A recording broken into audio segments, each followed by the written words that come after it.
याद रखना, इस्लाम के उसूल अपना लें, इसी में भलाई है। हमारी गलती देख के लोग इस्लाम पे भोंकते, हमें देख करके जब किसी की बेटी तलाक के कागज लेकर के कोर्ट के चक्कर काटती है ना, तो लोग ये नहीं कहते बुद्धू का बेटा ऐसा, कलुआ का बेटा ऐसा, मुन्नन का बेटा ऐसा, किसी को मतलब नहीं बेटा किसका। लोग कहते मुसलमान कितने खराब है। फिर ये बात कही जाती है मुसलमान कितने खराब है कि 3 बच्चों की मां को घर से धक्के देके निकाल दिया।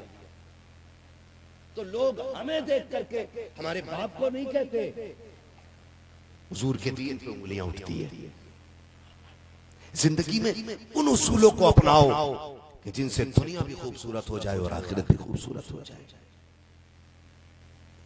मेरी बात याद रखना, सबसे पहली कोशिश तो ये करेंगे कि ये जो तलाक का हमने रिवाज बढ़ा रखा है ना, आए दिन तलाक, और दारुल इफ्ता में जाके देखो, सरकार की बारगाह में देखो, इतने फोन तारीखों के नहीं आते होंगे जितने फोन इस चीज के आते हैं कि फलां की बेटी को तलाक हो गई है। और कितनी बच्चियां आती हैं रो करके तावीज लेके जाती है, हुजूर तावीज दे दे, ससुराल से कोई बुलाने नहीं आ रहा है, कोई बुलाने नहीं आ रहा है। इसका जिम्मेदार कौन होता है? गलती हम करते हैं और लोगों को उंगली रखने का मौका मिलता है इस्लाम पर। और जब लोग चीख के कहते हैं कि तलाक बंद होनी चाहिए, तो फिर हमारी जान निकल जाती है कि ये हक था इस्लाम। पहले से हमें इसकी कदर करनी। किसी की बेटी को तलाक, रोटी के लिए तलाक, खाने के लिए तलाक, ससुराल में सही से नाश्ता नहीं मिला तो चल तेरी बेटी को तलाक, अगर गाड़ी मुंह से मांगने पे नहीं मिली तो मैं तेरी बेटी छोड़ दूंगा, चल तलाक। तो आसानी पर आए दे थप्पड़ ले थप्पड़ खेल समझ रखा है। इन बवालों से निकलो। और अक्सर तलाकों के जिम्मेदार चुगलखोर लोग होते हैं, ये भी सुन लो। और सबसे बड़ा बेवकूफ है वो बंदा जो मियां बीवी का झगड़ा किसी तीसरे बंदे के सामने लेके आता है। ये याद रखना, जब तक मियां बीवी का झगड़ा मियां बीवी के बीच रहता, तलाक नहीं होती है। जहां तीसरे बंदे ने एंट्री मारी फिर तलाक ही होनी है। ये भी याद रखना। अपने घर के ऐब चौक में खड़े होकर बयान न करना। कुरान कहता हुन्ना लिबासुल लकुम व अंतुम लिबासुल लहुन्ना, तुम्हारी औरतें तुम्हारा लिबास है और तुम अपनी औरतों का लिबास है। और लिबास का काम छुपाना होता है, ना कि दिखाना। आप अपनी औरत की बातों पे पर्दे डालो, उसके ऐबों पे, उसके राजों पे पर्दे डालो, वो तुम्हारे राजों पे पर्दे डाले। मिलेगा क्या? फिर फरमाया गया तुम एक दूसरे पे पर्दे डालो, खुदा कयामत में तुम्हारे गुनाहों पे अपनी रहमत के पर्दे डाले, ये मिलेगा। लेकिन होता क्या, झगड़ा हुआ, कह रहा जरा ये जरा बाहर को, भाई उसे बुला रहा है जिसकी अपने घर में कोई वैल्यू है, उससे कह रहा जरा बता मेरी बीवी की ये बात गलत है कि नहीं। कहा क्या मैं बाहर से आया और मुझे पानी तक नहीं दिया उससे कह रहा जिसे खुद 3 दिन से चाय नहीं मिली है। तो अब जिसका गुस्सा अपने घर नहीं उतरता ना, वो दोस्त के घर उतारता, कहता सुन मैं के छोड़ दे, 8 दिन के लिए दिमाग लगाने लग जाएगा। हाँ, ठलवों के यही मशवरे होते हैं, निकम्मों के। कह रहे 8 दिन मैं के छोड़ दे, दिमाग ठिकाने लग जाएगा। क्यों लगेगा दिमाग ठिकाने?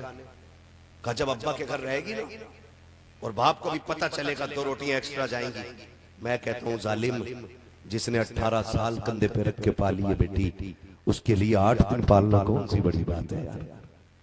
कौन सी बड़ी बात है? जो 25 साल बेटी को सीने से लगा के पाल लेता है, कम से कम बेटे को लुक़्मे देने में मकसद तो होता है कि ये जवान होगा तो मेरा सहारा बनेगा। और बेटी से तो ये उम्मीद भी नहीं थी कि ये बुढ़ापे की लाठी बनेगी, कमजोरी का सहारा बनेगी। उसने बेटी को जितने भी लुक़्मे खिलाए ना, अपने मकसद के लिए नहीं बल्कि खुदा की रजा के लिए खिलाए। तो निकम्मे लोग यही मशवरा देते, छोड़ दे अब्बा के घर 8 दिन बाद, अकल ठिकाने लगे। कभी घर की बात बाहर नहीं आनी चाहिए। एक बात याद रखना, एक बात याद रखना, घर की बात बाहर नहीं आनी चाहिए। मियां बीवी के झगड़े आपस में बैठ कर निपटा लिया करो। नाराजगी हो जाती है, ऐसा नहीं है कि जब 2 बर्तन एक जगह रहेंगे तो खटकते ही। हो गई बात, नजरअंदाज कर दो, एक दूसरे को माफ कर दो। अगर नाराजगी हो गई है तो फिर हुजूर की हदीस याद कर लो कि जो रूठे हुए को पहले सलाम करता है, अल्लाह उसके सारे गुनाह माफ फरमा देता है। हमारा मकसद तो जन्नत से है ना, हमारा मकसद जन्नत से है। यहाँ झंडे लगाने से कोई मतलब नहीं। भाई आप कह रहे हो ना मुझे अल्लाह माफ, आप कह रहे हो ना मुझे खतीबुल हिंद, आप कह रहे हो ना फला फला करके, कोई मतलब नहीं है। अगर ईमान न बच सका ना तो इन अलकाब का कोई फायदा नहीं है। खुदा की कसम जिंदगी में कोई लक़ब न मिल सके, कब्र तक ईमान बचा के ले जाओ, आप दुनिया के सबसे ज्यादा खुशनसीब बंदे कहलाओ। असल कब्र है, असल आखिरत है। तो यहाँ का कोई मसला नहीं, यहाँ का ये हमारे बुजुर्ग फरमाते हैं गुनाह हो जाए फिर तौबा कर लो, शर्म लगती है। का फिर शर्म से क्या मतलब है? यहाँ की शर्मिंदगी आखिरत की शर्मिंदगी के सामने कुछ भी नहीं है। यहाँ 4 बंदों के सामने जलील हो रहे हो, आखिरत में अरबों खरबों के सामने जलील होना पड़ेगा। ये बुजुर्ग हमारे हमें सिखाते हैं, ये सूफिया इकराम बताते हैं कि अपने हक को माफ कर देना कि ये सबसे बड़ा तसव्वुफ होता है। लेकिन ये हमारे अंदर नहीं। एक दूसरे को हम जाके चढ़ाते, अरे छोड़ ऐसा कर दे वैसा कर दे, और करके फिर उसके साथ लग जाते, मैं तेरे साथ। अक्सर ऐसा होता, झगड़े भी खुद कराते और पंचायतें भी खुद करते, ताकि हम इनकी नजरों में बने रहे। ये सारी चीजें जो है ना कौम का बेड़ा गर्क कर रही है, कौम का बेड़ा। और याद रखिएगा बेबरकती भी इसी तरह के झगड़ों से घर में आती है। जिन घरों में झगड़े होते हैं उन घरों में बरकत नहीं आया करती है। फिर आप तावीज ले लो, कपड़े बांध लो, डोरियां लटका लो, अगर मियाँ बीवी में झगड़ा होगा घर में बरकत नहीं आएगी। घर में बरकत तभी आएगी जब मियाँ बीवी मुस्तफा जान रहमत के तरीके पे जिंदगी गुजारने वाले। इस चीज को लाजिम करें, इस चीज को लाजिम करें। किसी पे थप्पड़ उठा देने का काम मर्दानगी नहीं है, किसी पे हाथ उठाने का काम मर्दानगी नहीं है, किसी को थप्पड़ मार के चुप कर देने का काम मर्दानगी नहीं है। कई बार कहते हैं मेरी बीवी मेरे सामने बोल नहीं सकती है, तो ये कोई बहादुरी है? ये कोई बहादुरी है? ये जुल्म है कि आपके अपने आप के सामने अपनी बात ना कह सके। आप इसे बहादुरी कहते हो? फरमाया मुस्तफा ने कमीना होता है जो औरतों को दबा के रखता है। मोहब्बत से उन पर हुकूमत करो, जुल्म से हुकूमत न करो। ये मर्दों का तरीका होना चाहिए, मर्दों का। मैंने देखा है बेटियों को कांपते हुए, नमक तेज हो गया कांप रही है, क्यों? का इतना बड़ा जालिम है, अगर जो हाथ में आएगा वो उठा के मार देगा। किसी की बेटी पे हाथ उठाने से पहले 100 बार सोचा करो। जैसे मेरी बेटी मेरे जिगर का टुकड़ा है ना, ये भी किसी की जिगर का टुकड़ा रही होगी।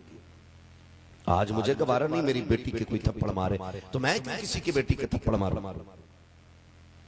ये सोच लिया करो किसी पे सितम करने से पहले कि इसको भी कोई सीने से लगा के फिरता रहा, इसको भी कोई बेटी बेटी कह के आवाज देता रहा।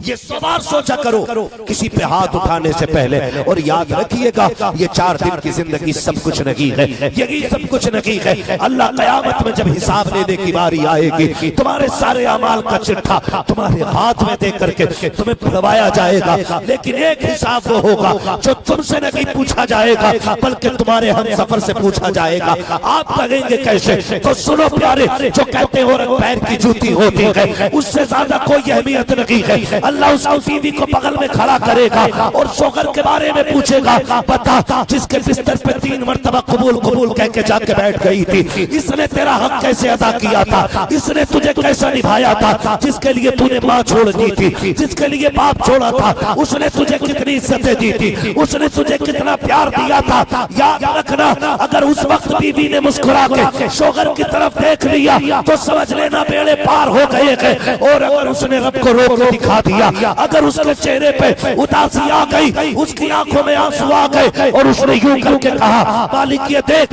एक दिन रोटी कच्ची रह गई थी, इसने गर्म चिमटे से मारा था, आज तक निशान मौजूद है। अगर उसने कोनी दिखा दी, मालिक खाना देर हो गया था बनने में, इसने लाठी उठा के मारा था, ये मेरे आज भी इसकी चोट का निशान है। अगर उसने रब को कमर दिखा दी कि इसने कुत्ते की तरह मारा था, खुदा की कसम खा के कहता हूँ, अगर रब नाराज हो गया तेरे सजदे मुंह पे मारे जाएंगे, इबादत की गठरी तेरे सर पे रखी जाएगी। अल्लाह कह देगा, जाओ फरिश्तों इसे जहन्नम में धकेल दो, इसलिए कि जो मेरे बंदों का नहीं हो सकता है वो मुझ खुदा का भी नहीं हो सकता।